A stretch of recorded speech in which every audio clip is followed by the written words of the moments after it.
Hello friends, welcome to Gulbarga Coaching Academy. Today I am going to deal with another video that is deals with the Kannada Varnamale, in other word Kannada grammar. So आज हम जो है Kannada grammar का जो है Kannada alphabet जो है वो उसके बारे में या उर्दू में कहेंगे हुर्फे तेजी. ಸೊ ಇವತ್ತು ಒಂದು ಈ ವಿಡಿಯೋಲ್ಲಿ ನಾವು ಕನ್ನಡ ವರ್ಣಮಾಲೆ ಅಂತ ಏನಿದೆ ಕನ್ನಡ ವರ್ಣಮಾಲೆಯಲ್ಲಿ ಅಂತ ನೋಡೋಣ. ಕನ್ನಡ ವರ್ಣಮಾಲೆ ಅದು ಎಲ್ಲ ಒಂದು ಸೌಂಡ್ಸ್ ಆಫ್ ದ ಲ್ಯಾಂಗ್ವೇಜ್, ಇದು basic sounds of the language ಅಂತ ಕರಿಬಹುದಾ. ಯಾಕಂದರೆ ನೋಡಿ, ಯಾವ ಭಾಷೆ ಇರಲಿ ಅದಕ್ಕೆ ಒಂದು ಬೇಸಿಕ್ ಸೌಂಡ್ಸ್ ಇದೆ. ಸೊ ಅದೇ ಥರ ಕನ್ನಡ ಭಾಷೆಯಲ್ಲಿನೂ ಕೂಡ ಬೇಸಿಕ್ ಸೌಂಡ್ಸ್ ಇದೆಯಲ್ಲ, ಆ ಸೌಂಡಿಂದ ಪದದ ರಚನೆ ಮತ್ತು ಆಗ ನಂತರ ವಾಕ್ಯ ರಚನೆ, ಎಲ್ಲ ವಾಕ್ಯದ ರಚನೆ ಆದ ನಂತರ ಮತ್ತು ಕಾದಂಬರಿ ಪ್ರಬಂಧ ಇನ್ನಿತರ ಯಾವುದಕ್ಕೂ ಆಗಲಿ ಕಮ್ಯುನಿಕೇಷನ್ಸು ಎಲ್ಲ ಇದಕ್ಕಾಗಿ ಅದು ಬೇಸಿಕಲಿ ಬೇಕಾಗಿರೋದಂದರೆ ಅಲ್ಫಾಬೆಟ್ಸ್. ಸೊ अल्फ़ाबेट्स और वर्णमाले in the Kannada there are 49 alphabets. Kannada में जो है 49 अल्फ़ाबेट्स हमारे पास है. जिस तरह अलग अलग लैंग्वेजेस में अलग अलग है, उर्दू में जो है अलग है, फिर जो इंग्लिश में अलग है.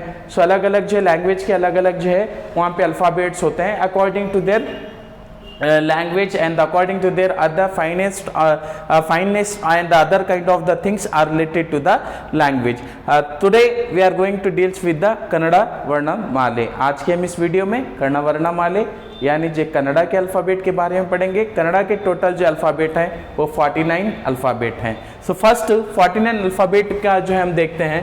तो जो है अ से लेकर जो है क्या मालूम है या रा ला वा शा सा हा ड़ा तक जो है यहाँ पर जो है क्या मालूम है शगनिया अब नहीं यूज़ होता है, पहले यूज़ होता था, चंद जगहों पे आज भी यूज़ करते हैं. तो ये जो है अलग अलग वर्ड्स जो आते हैं यहाँ पे ಇಲ್ಲಿ ಬರುವಂಥ ನೋಡಿದಂದ್ರೆ ಇದು 49 ಎಷ್ಟಿದೆಯಲ್ಲ. ಸೊ ಈ ಎಲ್ಲ ಅಲ್ಫಾಬೆಟ್ಗಳಲ್ಲಿ ಈ ಎಲ್ಲ ವರ್ಣಮಾಲೆ ನೋಡಿದಂದ್ರೆ ಇದರಲ್ಲಿ ಬಹಳಷ್ಟು ಪ್ರಕಾರ ಇದೆ. So first we are going to deals with the ಸ್ವರಗಳು ಅಂದ್ರೆ in the English it is called as the vowels. Vowels जो है उर्दू में हुर्फे इल्लत कहते हैं जो यहाँ पर इस्तेमाल होंगे. तो जो है कन्नड़ा में जो है स्वरा जो कितने हैं, देर आर 13 स्वरा in the Kannada language. So first from the ई आ ई उ रू ए ऐ ओ औ. सो दीज आर द स्वराज. ये स्वरगड़ू, ये क्या है, ये स्वरगड़ू कहते हैं, व्यंजन कहते हैं. जैसे जो इंग्लिश में जो है ए ई आई ओ यू, ये 5 जो है वॉवेल्स इंग्लिश में है. इसी तरह उर्दू में जो है अलीफ ई है, वाव है, ये अलग अलग वॉवेल्स हैं जिसके बेस पे जो है हमारे पास क्या होता है, इसी बेस पर हम क्या करते हैं दूसरे वर्ड्स बनाते हैं. सो इंग्लिश में भी जो है वॉवेल्स अलग हैं, फिर कॉन्सोनेंट्स हैं, कॉन्सोनेंट्स अलग है. इसी तरह कन्नड़ा में भी जो है वॉवेल्स हैं, कॉन्सोनेंट्स हैं. सो वॉवेल्स की जब बात करते हैं हम, तो यहाँ पर भी वॉवेल्स जो है 2 तरह के वॉवेल्स हैं कन्नड़ा लैंग्वेज में. टोटल जो है वॉवेल्स हैं वो 13 है. Total vowels 13. There are 13 vowels in the Kannada language. ಸ್ವರಗಳು ಅಂದ್ರೆ 13 ಸ್ವರಗಳು ಇದೆ.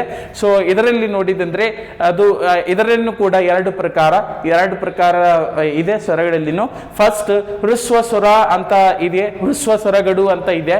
ಅಂದ್ರೆ ಈ ಸೌಂಡ್ ನೋಡಿದಂದ್ರೆ ಏಕ ಮಾತ್ರದಲ್ಲಿ ಸೌಂಡ್ ಬರೋದು, ಅಂದ್ರೆ ಲೆಸ್ ಸ್ಟ್ರೆಸ್ ಇಂತ ನಾವು ಓದಿರುವ ಅಂತ ವರ್ಣಮಾಲೆ ಅಲ್ಫಾಬೆಟ್ಸ್ಗೆ ಏನಂತ ಕರಿತೀವಿ ಅಂದ್ರೆ ಹೃಸ್ವ ಸ್ವರ. ನೋಡಿ ಇಲ್ಲಿ ನೋಡಿ ಇದೆ ನೋಡಿ ಅ ಇ ಉ ರು ಎ ಓ. So these are the words that's speak or that's pronounce with the less stress. Less stress से हम जो ये वर्ड्स को प्रोनाउंस करते हैं, उतना दबाव जो है अल्फाज पर नहीं, इन जो हरूफ पर नहीं देते, तो ये जो है क्या मालूम है it is called as the स्वरा. ये जो है क्या मालूम है रुस्वा स्वरा कहेंगे. द नेक्स्ट इज दीर्घ स्वरा.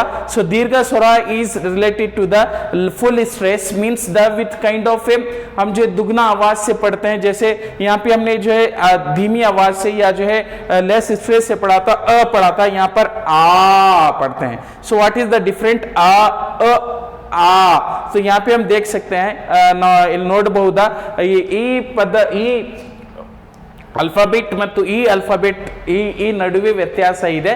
ಈ ವ್ಯತ್ಯಾಸ ಯಾವ ಅಂದ್ರೆ ಅ ಅಂತ ಕರೀತೀವಿ ಮತ್ತು ಅ ಅಂತ ಇದೆ. So the word that is speak with the full stress that is called as the ದೀರ್ಘ ಸ್ವರ. So in the vowels there are two types of vowels in the Kannada, ह्रस्व स्वर एंड दीर्घ स्वर. कन्नड़ा में दो तरह के वॉवेल्स हैं, ह्रस्व स्वर और दीर्घ स्वर. और टोटल वॉवेल्स के जो क्या है मालूम है 13 वॉवेल्स हैं. सो वॉवेल्स क्या है, वॉवेल्स ये कन्नड़ा वॉवेल्स ऐसे हैं जो दूसरे साउंड दूसरों पर डिपेंड नहीं होते, बल्कि ये वॉवेल्स पर दूसरे जो है दूसरे अल्फाबेट डिपेंड होते हैं. जैसे हमारे पास ए आई ओ यू जो है इंग्लिश में था, उर्दू में जो है अलिफ वाव ई है. तो ये अलग अलग ये इन्हीं पर जो है क्या मालूम है दूसरे जो है क्या अल्फाज दूसरे जो है क्या हुरूफ जो है मुनासिर होते हैं, इन्हिसार करते हैं. तो ये वॉवेल्स वो किसी भी लैंग्वेज में रहो, वॉवेल्स पर ही जो है फर्दर जो होता है कॉन्सोनेंट या दूसरे अल्फाबेट्स बनते हैं या वर्ड्स बनते हैं. तो ये पूरे उसी पे डिपेंड होते हैं. यहाँ पे हम और एक बात करते हैं. अब व्यंजनगढ़ु क्या है, तो यहाँ पर 13 जब वॉवेल्स हैं तो यहाँ पर जो है क्या है 34 जो है हमारे पास क्या है 34 जो है व्यंजनगढ़ु है. In English it is called as the consonant. Urdu में तलफ़ुज़ वगैरह इस्तेमाल होता है. यानी जो ये अल्फाज की जो झलक इनमें देखते हैं, तो यहाँ पर देखिए जो है व्यंजनगढ़ु या कॉन्सोनेंट है. कन्नड़ा में जो है 34 जो है कॉन्सोनेंट है. There are 34 consonant. सो इसमें जो है क्या मालूम है 25 जो है वर्गीय व्यंजना के नाम से इस्तेमाल होते हैं, वर्गीय व्यंजना. सो इसको दूसरे इसमें जो है क्या मालूम है इस तरह पढ़ा जाता है क च ट त प, क च ತ ಟ ಪ ವರ್ಗ ಅಂತ ಕರೀತೀವಿ. ಈ ನೋಡಿದಂದ್ರೆ ಕನ್ನಡ ಒಳಗ ವ್ಯಂಜನ ಅಂದ್ರೆ ಕಾನ್ಸನೆಂಟ್ಸ್ ಇನ್ ಇಂಗ್ಲಿಷ್. ಸೊ ಇದರಲ್ಲಿ ಕೂಡ ಎರಡು ಪ್ರಕಾರ ಇದೆ. ಒಂದು ವರ್ಗೀಯ ವ್ಯಂಜನ ಅಂತ ಕರೀತೀವಿ, ವರ್ಗೀಯ ವ್ಯಂಜನ ಸಂಖ್ಯೆ 25. ಇನ್ನೊಂದು ಇದೆ ಅವರ್ಗೀಯ ವ್ಯಂಜನ, ಇದರ ಸಂಖ್ಯೆ 9 ಇದೆ. ಸೊ ಇಲ್ಲಿ ನೋಡಿ ವರ್ಗೀಯ ವ್ಯಂಜನ ಅಂದ್ರೆ ಕ ಖ ಗ ಗ ನ ಚ ಛ ಜ ಜ ಯ ಟ ಠ ಡ ಡ ಣ ತ ಥ ದ ದ ನ ಪ ಫ ಭ ಭ ಮ. So these are called as the ವರ್ಗೀಯ ವ್ಯಂಜನ. ಸೊ ವರ್ಗೀಯ ವ್ಯಂಜನ ನೋಡಿದಂದ್ರೆ ಇದರಲ್ಲಿಯೂ ಕೂಡ 3 ಪ್ರಕಾರ. ಸೊ ವರ್ಗೀಯ ವ್ಯಂಜನ first Vyanjana there are 2 types of Vyanjana. One is Vargiya Vyanjana, another is Avargiya Vyanjana. Vargiya Vyanjana there are 25 and the Avargiya Vyanjana there are only 9. So if you talk about this, so ಈ ವರ್ಗೀಯ ವ್ಯಂಜನ ಇದೆಯಲ್ಲ, ಈ ವರ್ಗೀಯ ವ್ಯಂಜನ ನೋಡಿದಂದ್ರೆ ಇದರಲ್ಲಿನೂ ಕೂಡ 3 प्रकार. हम वर्गीय व्यंजना देखते हैं तो इसके अंदर भी 3 जो है हमारे पास काइंड्स अलग अलग नजर आते हैं. एक है अल्प प्राण और एक महाप्राण. ನೋಡಿದಂದ್ರೆ अल्प प्राण, महाप्राण, अनुनासिक. अल्प प्राण, महाप्राण, अनुनासिक. ಸೊ ಎಸ್ ಅಲ್ಪ ಪ್ರಾಣ ಏಕ ಮಾತ್ರದಲ್ಲಿ ಬರುವಂತ ಸೌಂಡ್ಸ್ ಗೆ ಏನಂತ ಕರಿತೀವಿ ನಾವು ಅಲ್ಪ ಪ್ರಾಣ. ಅಂದ್ರೆ ದ್ವಿ ಮಾತ್ರದಲ್ಲಿ ಅಂದ್ರೆ second with the more stress with we are speaking that word that is called as we are pronouncing, so that is called as the महाप्राण. जहाँ पे जो है साउंड थोड़ा जो है कम इससे पड़ी जाती है, ये साउंड जो है थोड़े कम जो है तादाद में निकालते हैं, या उसकी जो है क्या मालूम कहेंगे हम कि जो है आहिस्ता से धीमे से जो साउंड आवाज आती है वो जो है अल्फा वो हरूफ की आवाज को हम जो है क्या मालूम है अल्प प्राणा कहते हैं कन्नड़ा में. तो ये जो है वर्गीय व्यंजना की जो 25 जो है यहाँ पर हमें हरूफ दिख रहे हैं, ये अल्फाबेट दिख रहे हैं. इन अल्फाबेट के अंदर जो है अल्प प्राणा वाले जो है क्या मालूम है यहाँ पे देखिए है क है, उसके बाद जो है च ये है, ये अलग अलग वर्ड है क च ट प. ये वर्गीय ये जो है क्या मालूम वर्ग है, इसके फर्स्ट है और जो है थर्ड है. First and third is included as the alpa prana, and the next second and the fourth is considered as the mahaprana. Second and the fourth is considered the mahaprana, and same the last one that is underlined here. So idu na last nodidandre ch ch j j nya ಯ ಅಂತ ನ ನ ಮ ಅಂತ ನಾವು ಓದ್ತೀವಲ್ಲ, ಈ 5 ನೋಡಿದಂದ್ರೆ these are the अनुनासिक नेसल word ಅಂತ ಕರಿತೀವಿ. इसको जो हम कहते हैं नेसल वर्ड कहते हैं, जो हमारी नाक से ಮೂಗಿನಿಂದ ಬರುವಂತ ಈ ಸೌಂಡ್ಸ್ ಗೆ ಏನಂತ ಕರಿತೀವಿ ನಾವು नेसल वर्ड्स आर अनुनासिक ಅಂತ ಕರಿತೀವಿ. अनुनासिक ನೋಡಿ ನ ಯ ನ ಮ न. So what is the thing is that we are using our nose. नाक से हमारे जो है क्या मालूम है ये आवाजें निकल रही है, तो इन आवाज को जो है क्या मालूम है नेसल वर्ड कहेंगे. सो नेसल वर्ड कन्नड़ा में कितने सॉरी नेसल जो है अल्फाबेट कहेंगे. सो कन्नड़ा में नेसल अल्फाबेट कितने हैं 5 हैं. These are the 5 in the वर्गीय व्यंजना. ವರ್ಗೀಯ ವ್ಯಂಜನ. ಅಲ್ಪ ಪ್ರಾಣ 10, ಮಹಾಪ್ರಾಣ 10, ಅನುನಾಸಿಕ 5 ಅಂದ್ರೆ ಎಷ್ಟೈತ್ರಿ 25. So later some more another thing is that ಆವರ್ಗೀಯ ವ್ಯಂಜನ ಗಡು ನೋಡಿದಂದ್ರೆ ಇಲ್ಲೂ ಕೂಡ ಯ ರ ಲ ವ ಶ ಶ ಸ ಹ ಡ ಈ 9 ಏನಿದೆ ಅಂದ್ರೆ ಆವರ್ಗೀಯ ವ್ಯಂಜನ. ವ್ಯಂಜನಗಳಲ್ಲಿ 2 ಪ್ರಕಾರ, ವರ್ಗೀಯ ವ್ಯಂಜನ, ಅವರ್ಗೀಯ ವ್ಯಂಜನ. ವರ್ಗೀಯ ವ್ಯಂಜನಗಳಲ್ಲಿ 3 ಪ್ರಕಾರ, ಅಲ್ಪ ಪ್ರಾಣ, ಮಹಾಪ್ರಾಣ ಅಂಡ್ ಅನುನಾಸಿಕ. ಮತ್ತು ಇದು ಆವರ್ಗೀಯ ವ್ಯಂಜನ ಕೂಡ 9 ಇದೆ, ಇದರಲ್ಲಿ ಯಾವುದನ್ನು ಭಾಗ ಇಲ್ಲ, ಇದು ಒಂದೇ ಅಂತ ನಾವು ನೋಡಬಹುದಾ ಆವರ್ಗೀಯ ವ್ಯಂಜನ. ಅದು ಆದ ನಂತರ ಇಲ್ಲಿ ನೋಡಿ ಇದು ಓ ಆ ಇವು ಆಗ ನಂತರ ಇಲ್ಲಿ ಓ ಓ ಔ ಅಂತ ಆಗ ನಂತರ ಇನ್ನೊಂದು ಆಲ್ಫಾಬೆಟ್ ಬರುತ್ತೆ ಅಹ ಅಂತ. ಅಂತ ಅದೇ ಅಹ ಏನಂತ ಕರಿತೀವಿ ಅಂತ ಯೋಗವಾಹಗಳು. ಯೋಗವಾಹಗಳು ಡೆಫಿನೆಟ್ಲಿ ಫ್ರೆಂಡ್ಸ್ ಯಾವುದಕ್ಕೂ ಸ್ಪರ್ಧಾತ್ಮಕ ಪರೀಕ್ಷೆ ಆಗಲಿ ಇನ್ನಿತರ ಯಾವುದನ್ನು where there is a Kannada ಭಾಷೆ ಎಲ್ಲಿದೆಯಲ್ಲ, ಕನ್ನಡ ಭಾಷೆ ಅಂತ ಎಲ್ಲಿ ಬರುತ್ತೆ ಅಲ್ಲ, ಅಲ್ಲಿ definitely there would be a question for the sake of this that is the ವರ್ಗೀಯ ವ್ಯಂಜನ ಅಂಡ್ ದ ಅವರ್ಗೀಯ ವ್ಯಂಜನ and the vowels and the ಅನುನಾಸಿಕ ಅಂಡ್ ದ ಅಲ್ಪಪ್ರಾಣ, ಮಹಾಪ್ರಾಣ ಅಂಡ್ ದ ಯೋಗವಾಹಗಳು.